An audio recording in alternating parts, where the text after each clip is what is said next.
한 주간도 하나님의 은혜 가운데 지내다가 거룩한 주의 날 주님 앞에 나온 여러분들에게 하나님의 위로와 평강이 충만하기를 축원합니다. 어느 회사에서 있었던 일이었다고 합니다. 점심때 몇몇 사람들이 이 식사를 주문을 하고 이제 음식이 배달되자 식사를 위해서 회의실로 모였습니다. 그때 문이 열리고 김대리라는 분이 청소하는 아주머니를 이끌고 왔습니다. 그러면서 이렇게 얘기를 했습니다. 왜 거기서 혼자 식사를 하고 계십니까? 우리들도 식사하려던 참이었는데 같이 식사하면 좋잖아요. 어서 이리 앉으세요. 김대리라는 분은 아주머니를 자리에 앉혔습니다. 그 아주머니는 겸연쩍어 하면서 저는 그냥 나가서 혼자 먹어도 되는데, 그러자 김대리는 이렇게 얘기를 했습니다. 저도 도시락을 싸왔습니다. 이것 보세요 라고 이야기를 하면서 아주머니의 도시락을 빼앗다시피 해서 테이블 위에 올려 놓았습니다. 날씨도 추운데 옥상에서 혼자 식사를 하면 체할 수도 있고 또 음식이 몸속에서 소화가 잘 안 될 수도 있으니까 여기서 식사를 하는 게 좋을 것 같습니다. 그러자 신입사원인 장수라는 분도 동의를 했습니다. 아주머니가 싸온 반찬통을 열자 거기는 김치밖에 없었습니다. 숫기가 없는 아주머니는 자신이 싸온 초라한 반찬이 창피한지 고개를 숙인 채 식사를 하고 있었습니다. 이때 김대리라는 분이 아내가 정성껏 싸준 장조림이며 여러 가지 음식을 아주머니에게 권해드렸습니다. 그리고 아주머니가 싸온 김치도 맛있게 먹었습니다. 그런데 창수라는 이분은 그 식사를 할 수가 없었습니다. 아주머니가 싸온 김치를 단 한 조각도 먹지 않았습니다. 왜냐하면 그 김치가 불결해 보였기 때문에 그렇습니다. 그가 불결하게 보았던 것은 그 아주머니의 반찬통이 너무나 낡았기 때문이었습니다. 식사를 다 하고 나자 창수는 미안했었는지 이 아주머니에게 출근길에 아내가 싸준 보온병에 있는 율무차를 가득 따라서 권해드렸습니다. 자신은 먹지 않고 모두 아주머니에게 드렸습니다. 아주머니는 거듭거듭 사양을 했지만 창수의 성화에 못 이겨 율무차를 정말 맛있게 마시고는 진심으로 고맙다라고 인사를 했습니다. 그날 퇴근하고 집에 돌아왔는데 창수의 아내가 창수에게 물었습니다. 여보, 아침에 가져간 율무차 다 드셨어요? 왜? 혹시 율무차 맛이 이상하지 않았어요? 왜 무슨 일이 있었는데? 제가 설탕을 넣는 걸 깜빡하고 맛소금을 넣고 말았습니다. 이렇게 이야기를 했습니다. 창수는 아내의 말에 아무 말도 할 수가 없었습니다. 아주머니는 소금이 들어있는 짜릿한 율무차를 마시면서도 그 율무차를 권한 창수가 오히려 미안해할까 봐 그 모든 율무차를 마시고 몇 번이나 맛있다고 감사의 인사를 드렸던 것이죠. 우리 사회를 맑게 하는 것은 무엇일까요? 이 어두운 세대에 빛이 되는 것은 과연 무엇일까요? 남들 위해 군림하고 남들 위해 목소리를 높이는 것, 그것이 아닐 것입니다. 내가 불편해도 모두가 화목할 수 있는 길로 나가는 것이 바로 이 사회를 밝게 만드는 길이죠. 그래서 그리스도인은 손해를 보는 사람이다. 그리스도인들은 늘 남을 생각하는 사람이다. 그래서 예수님을 닮아가는 사람이 그리스도인이라고 얘기를 하는데, 예수님은 자신을 위한 존재가 아니었고 타자를 위한 존재였다라고 신학은 정의를 하고 있습니다. 오늘 그렇게 남을 생각하며 사회를 아름답게 만들고자 했던 한 사람을 여러분들에게 소개하기를 원합니다. 그 사람은 누구냐면 하나님께 칭찬받은 사람이요, 하나님께 사랑받는 사람이요, 하나님께 인정받는 사람이었습니다. 바로 고넬료입니다. 오늘 본문에서 고넬료가 그러한 사람이라고 정의를 하고 있지요. 그는 가이사라에 주둔하고 있는 로마군의 백부장입니다. 백부장은 100명의 부하가 있는 군인을 백부장이라고 얘기를 합니다. 1000명의 부하를 갖고 있는 사람을 천부장이라고 이야기를 하죠. 그런데도 불구하고 그는 로마의 군인으로서 자기의 식민지의 백성들에게 어떻게 했길래 경건한, 하나님께 인정받았는가 하는 것을 우리는 생각해 볼 필요가 있다는 것입니다. 첫 번째로 고넬료는요, 아주 가정이 경건한 가정이었어요. 우리들도 경건해야 됩니다. 가정도 경건해야 됩니다. 그렇다면 경건이 뭘까요? 경건해야 된다, 경건해야 된다 많은 얘기를 들었죠. 경건을 다른 말로 하면 우리가 영성 이렇게 이야기할 수 있습니다. 개혁교회에서는 경건이라는 말을 더 많이 사용을 하지요. 먼저 경건이라는 것은 하나님을 경외하는 것입니다. 하나님을 하나님으로 인정하는 거예요. 우리의 삶 가운데 보면 저도 마찬가지고 여러분도 마찬가지겠지만 하나님을 하나님으로 인정하지 않는 경우들이 너무나 많이 있죠.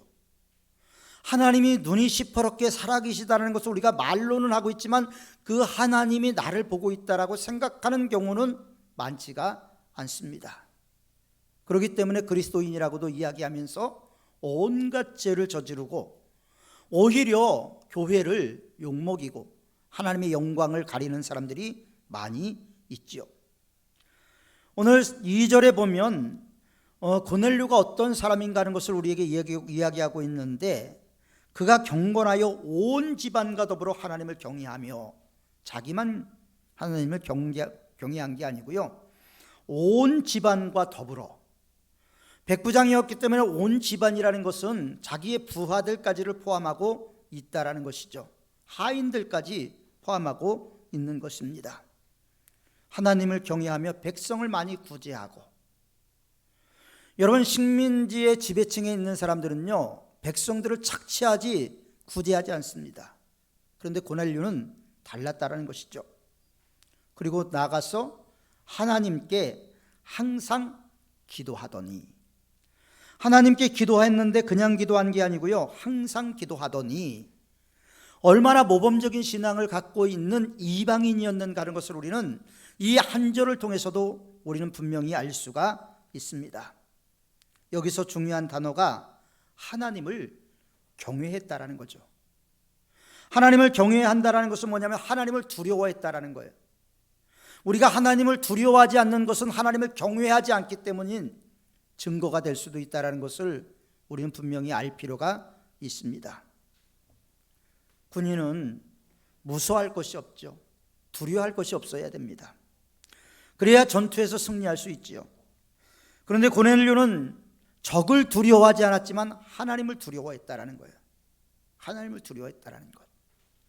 그래서 어떤 사람이 세상을 두려워하지 않고 하나님을 두려워하는 100명만 나에게 주신다면 내가 이 지구의 역사를 바꿔놓겠다라고 이야기한 사람도 있습니다.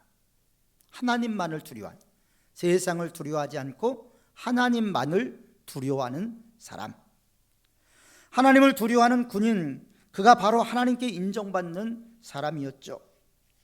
요즘 하나님을 두려워하지 않는 사람들이 너무나 많습니다. 우리 정치를 보십시오. 경제를 보십시오. 사회 문제를 보십시오. 하나님을 두려워하는 모습이 하나도 없어요. 자기 멋대로 합니다. 정치인들은 입만 열면 국민의 이름을 들먹거립니다.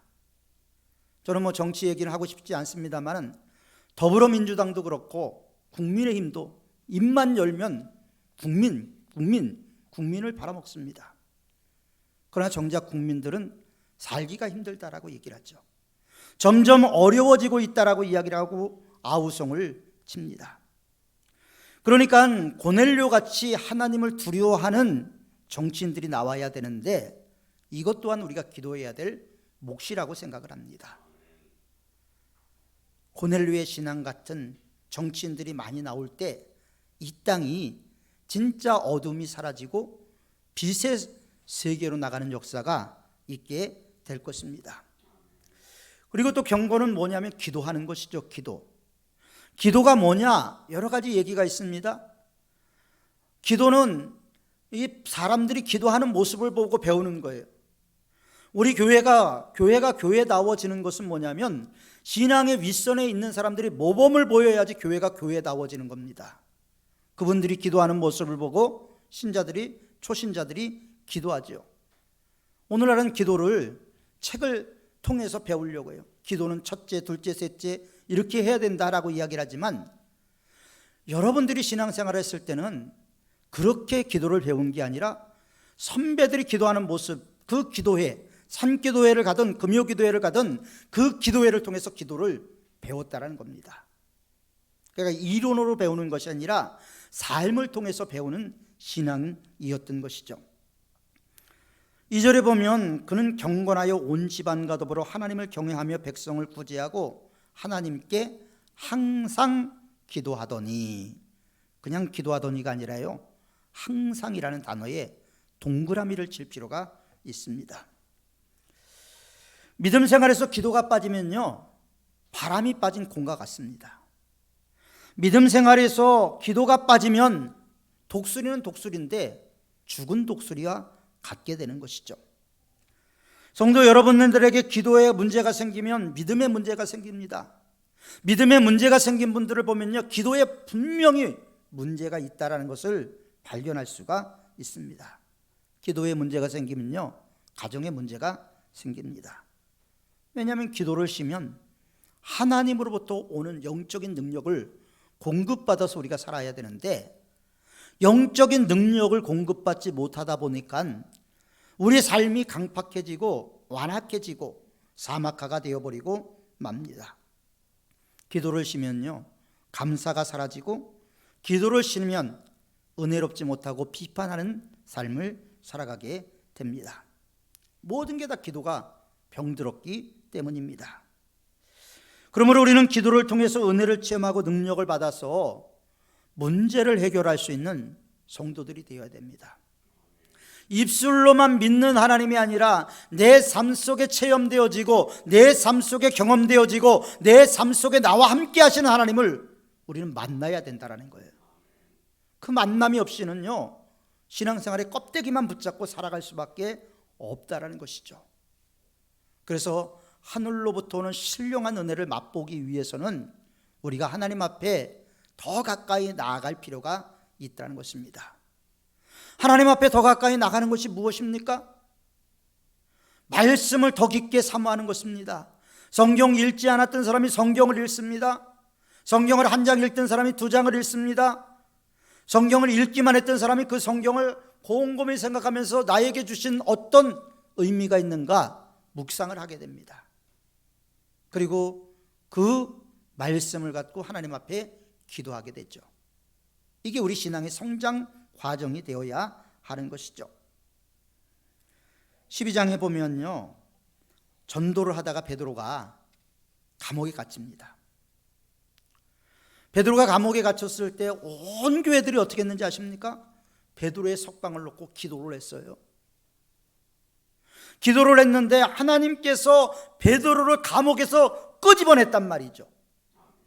끄집어내서 베드로를 위해서 기도하고 있는 그 집에 찾아오게 했습니다. 그때 로데라는 여종이 나왔다가 베드로가 온 걸 보고 깜짝 놀랐어요. 그래서 기도하는 사람들에게 얘기했습니다. 베드로가 왔다고. 기도하는 사람이 어떻게 했는지 아십니까? 웬 쓸데없는 얘기하냐고. 베드로가 감옥에 있는데 어떻게 나오느냐. 베드로를 보고 나서야 그들이 믿었다는 거죠.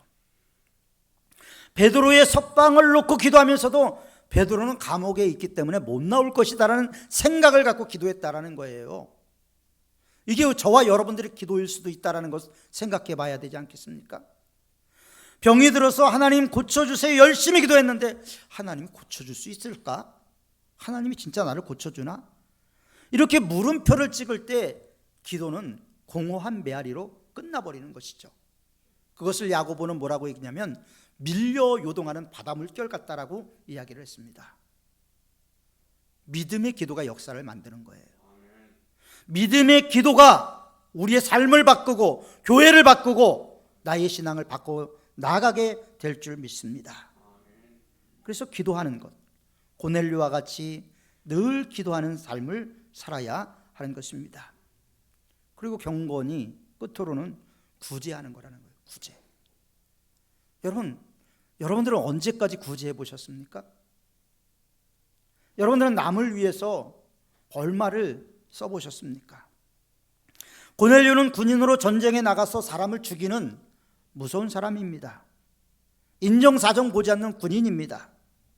그런데 이 군인이 그것도 식민지 백성들에게 구제를 했다라는 거예요.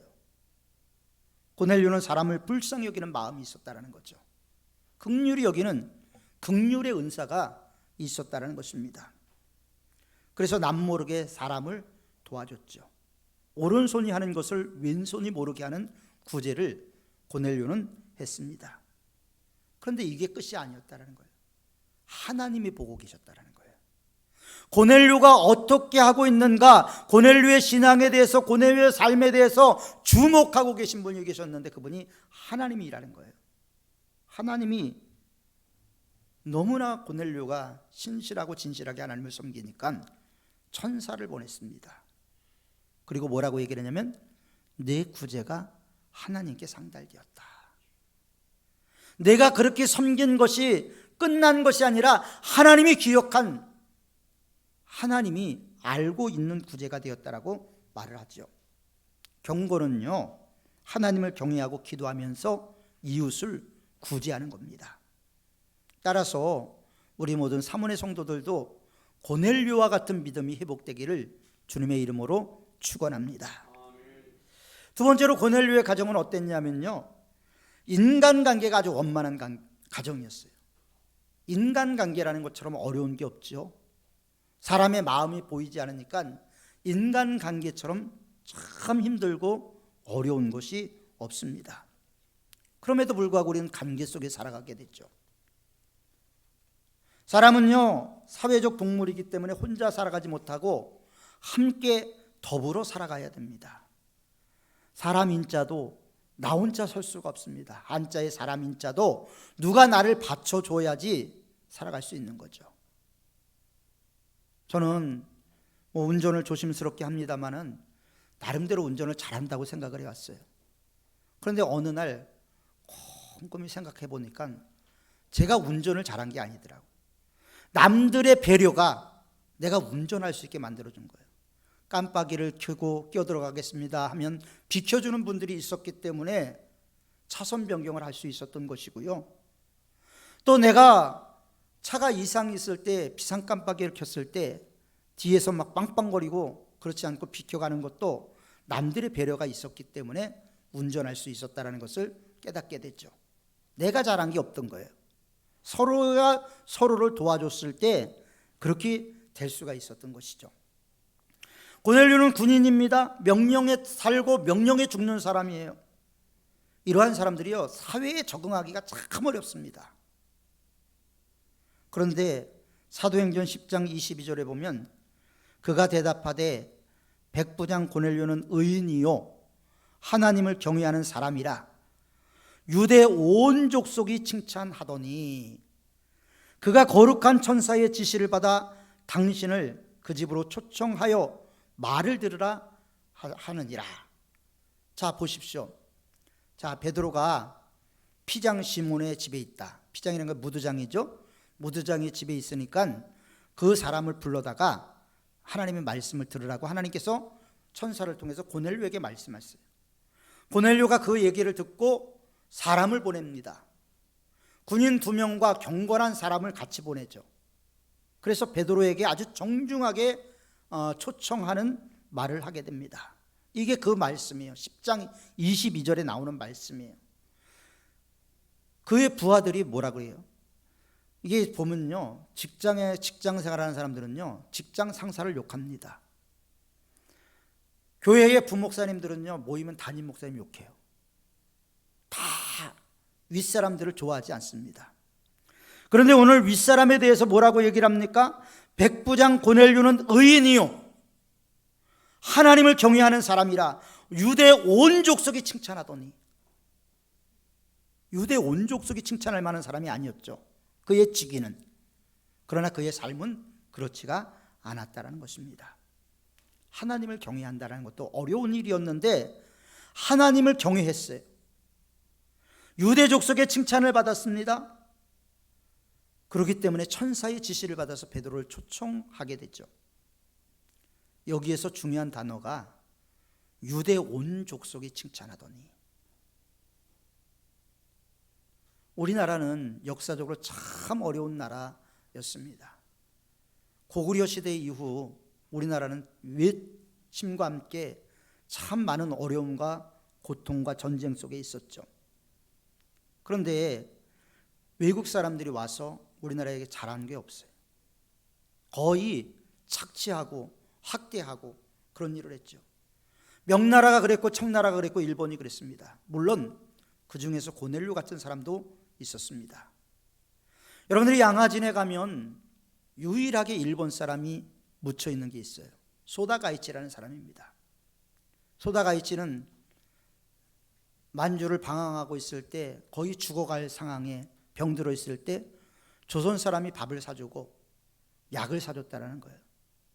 그래서 그는 은인의 나라라고 생각을 해서 이 땅에 와서 고아들을 돌보고 2차 세계대전 이후에는 일본에 항복하라고 가고 그렇게 많은 공헌을 세웠던 사람이죠. 그래서 양화진 무덤에 묻힐 수가 있었던 것입니다. 이 땅에서 모든 생애를 바쳤죠.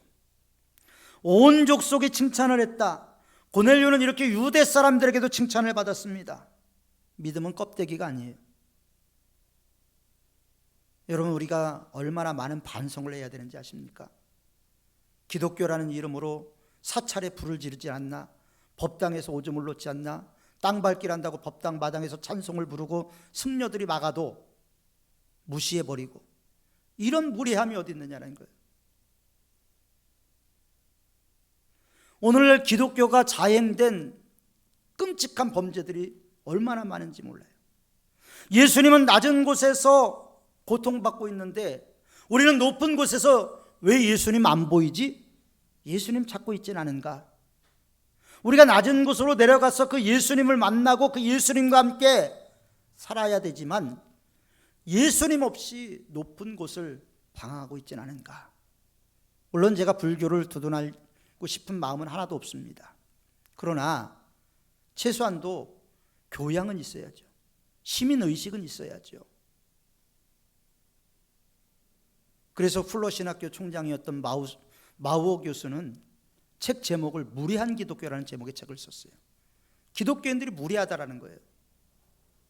그러나 오늘 고넬료는 그렇지 않았다라는 거예요. 그의 믿음은 껍데기가 아니었습니다. 울리는 꽹가리가 아니었어요. 믿음은 반드시 삶 속에서 열매를 맺어야 되는데 그의 믿음은 열매 맺는 믿음이었다라는 거예요. 그것이 바로 칭찬으로 나타났습니다. 고넬료의 열매는 칭찬이었어요. 그는 하인들에게, 부하들에게, 유대인들에게도 칭찬을 받았습니다. 아마 베드로도 칭찬했을 거예요. 저와 여러분들 지금 칭찬받고 있습니까? 세상 사람들이 우리를 향해서 저 사람 경건한 사람이야, 저 사람 예수 믿는 사람이야, 저 사람은 좀 뭔가 달라, 이런 이야기를 듣고 있습니까? 뭐 교회 다닌다더니 뭐 하나도 뭐 바뀐 게 없고 저 모양이야, 이런 소리를 듣고 계십니까?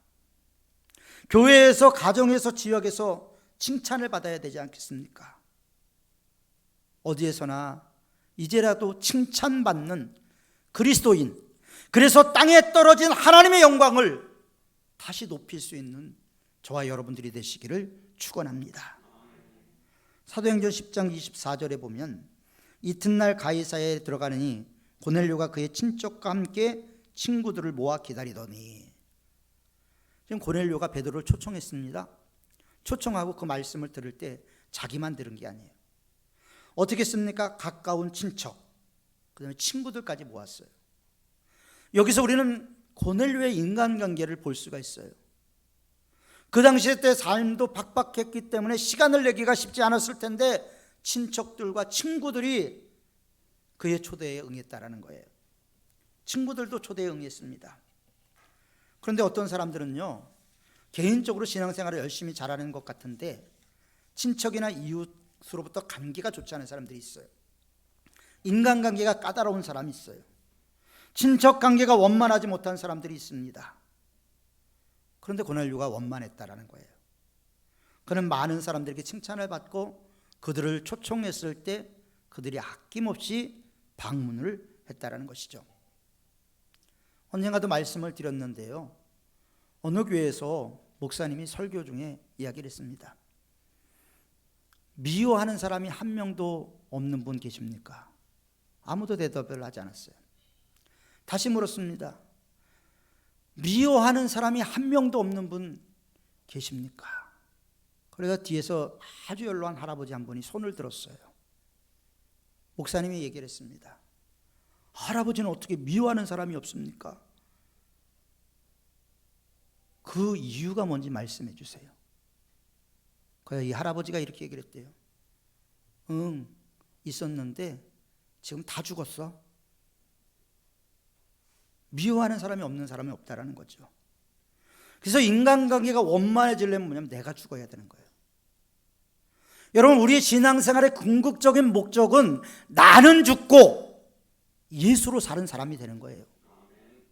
예수로 사는 사람이 우리의 신앙의 목적이 되어야 되고 목표가 되어야 된다는 거예요. 그것을 잃어버릴 때 우리 신앙은 좀 먹고 우리 신앙은 녹이 슬 수밖에 없게 되는 것입니다. 내가 죽을 때 관계가 원만해지는 거예요. 내가 죽을 때 은혜가 임하게 되는 거예요.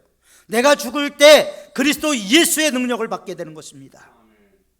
사도 바울은 내가 약할 때 강하다고 얘기를 했어요. 왜? 내가 약할 때 하나님께 기도하게 되고 내가 약하니까 하나님을 의지하게 되니까 내가 약할 때 강함이 된다는 거예요. 그러므로 사랑하는 성도 여러분, 고넬료의 가정처럼 인간관계가 다 원만하시기를 주님의 이름으로 축원합니다. 세 번째로 고넬료의 가정은요, 아주 겸손한 가정이었어요. 교만한 사람들과 겸손한 사람들이 있죠. 고넬료는 로마의 장군입니다. 그리고 부자예요. 그리고 정복자의 나라의 장군이에요. 학식과 권력이 있습니다. 식민지 사람들에게 권력을 행사할 수도 있고 그들의 것을 빼앗을 수도 있고 착취할 수도 있고 그들을 잡아다 고문할 수도 있어요. 모든 권력을 갖고 있었음에도 불구하고 그는 교만하지 않았다는 거예요. 겸손했어요. 남을 무시하지 않았어요. 오히려 남을 배려해주고 남을 섬겨주고 그런 모습을 가졌던 것이죠. 사도행전 10장 25절에 보면 베드로가 들어올 때 고넬료가 어떻게 했는지 아십니까? 베드로 앞에 무릎을 꿇었어요. 고넬료가 맞아 발 앞에 엎드려 절하니 어부 출신의 베드로에게 로마의 군인이었던 고넬료가 무릎을 꿇었단 말이죠. 이게 믿음이 아니고서는 안 되는 거예요.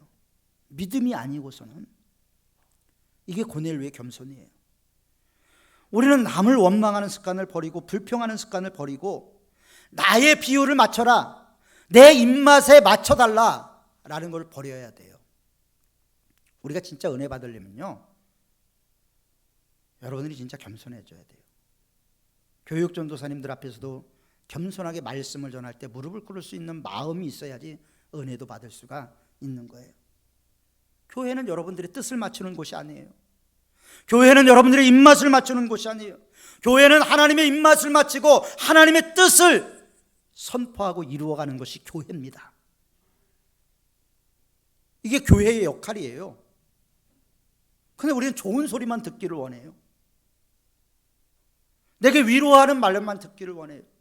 진짜 하나님의 말씀을 듣고 싶어서 갈망하고 하나님의 음성을 듣기 위해서 목말라 하고 그래야 될 우리들이 엉뚱한데 자꾸 목말라 하고 있는 거예요. 하나님으로부터 오는 위로, 하나님으로부터 오는 말씀, 하나님으로부터 오는 능력만 있으면 모든 목마름이 해결이 되는데 다시 목마를 것만 찾고 있는 거예요. 영원한 생수의 근원이 되시는 우리 주 예수 그리스도를 바라보고 나가지 못하고 있다는 거죠. 오직 하나님의 뜻을 마치는 것이 교회입니다. 그렇기 때문에 우리는 겸손해야 돼요. 고넬료처럼요. 그 결과가 어떻게 됐습니까? 고넬료가 축복을 받았잖아요. 사도행전 10장 44절에 보면 베드로가 말씀을 전할 때 뭐가 임하는지 아십니까? 성령이 임했어요. 성령이. 놀라운 일입니다. 놀라운 일. 베드로가 설교를 하는데 이방인들에게 성령이 임했단 말이에요. 성령이. 이게 나중에 사도행전 15장에 가면 아주 커다란 이슈가 됐어요. 어떻게 이방인들에게 세례를 줬냐. 베드로를 책망하고 난리가 났어요. 이방인들은 구원의 대상이 아니라고 생각했는데 베드로가 가서 그랬단 말이죠. 고넬료의 집에 가서. 여러분, 사도행전 15장을 최초의 공의회라고 얘기를 합니다. 교회가 모여서 회의를 하는 거예요. 야, 이방인에게 베드로가 세례를 줬다, 이거 문제가 있다라고 얘기를 했을 때 베드로가 뭐라고 얘기했냐면, 내가 말씀을 전할 때 성령이 임하는데 내가 어떻게 성령을 거역하겠느냐. 성령이 임해서 그랬다.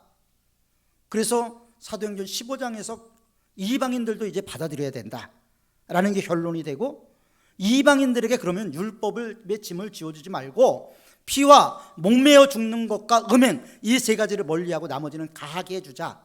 이게 결의하는 게 사도행전 15장의 말씀이라는 거예요. 오늘 본문 때문에 사도행전 15장이 회의가 열리게 되었다는 겁니다. 많은 복이 있지만 성령 받는 것이 복입니다. 여러분, 성령을 사모하십시오. 갈급해 하십시오. 성령님이 여러분들을 인도하시고 성령님이 여러분들의 마음속에 오셔서 여러분들을 인도하실 때 내가 내 인생을 살아가는 것보다 갑절이나 능력 있는 삶, 지혜로운 삶을 살아갈 수가 있고요, 많은 열매를 맺을 수가 있게 되는 것입니다. 미국의 실업자인 스탠리 템 박사가 1976년에 제 척추암 3기였어요. 그래서 사형 선고를 받았습니다. 그는 방송에 나와서 청취자들에게 간절히 기도를 요청하고 하나님의 은혜로 척추암이 고침을 받았어요. 그가 척추암을 고침을 받자, 그는 성령의 역사로 척추암을 고침을 받자 5가지를 자기 신앙의 좌우명으로 세웠습니다. 첫 번째, 어떠한 역경에서도 하나님께 감사한다. 어떠한 역경 속에서도 하나님께 감사한다.